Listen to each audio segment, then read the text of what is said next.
Hello students, आज हम आप लोगों के लेके आए हैं phonic sound you. Phonic sound you का आप पढ़ेंगे हमारे साथ। वोवल यू है ये, रीड अलाउड। जोर से पढ़े मेरे साथ। यू जी। जी जो है ग व्यंजन की साउंड करता है। So read with me. B U G bug, D U G dug, J U G jug, M U G mug, bug, dug, jug, mug.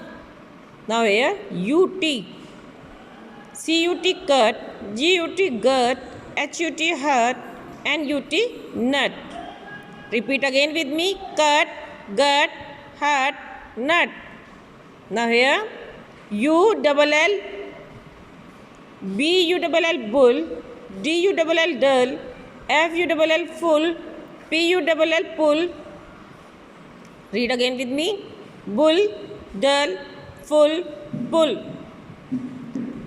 Look at here. U R Y, B U R Y bury, F U R Y ferry, J U R Y jerry, L O U R Y lorry, I N G U R Y injury.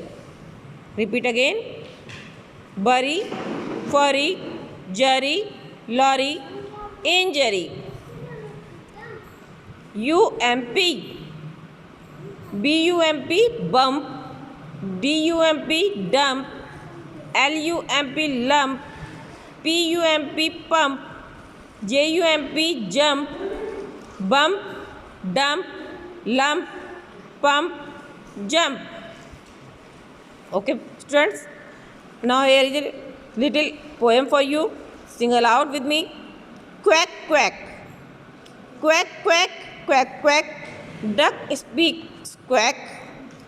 There is a hunter on the hill, waiting for his luck. Quack quack quack quack, duck speaks quack. There is a hunter on the hill, waiting for his luck. सो इस तरह से आपको ये you वाला जो phonic sound है ये read करना है, लर्न करना है। नेक्स्ट वीडियो के साथ फिर मिलेंगे स्टूडेंट्स। ओके, तब तक के लिए बाय।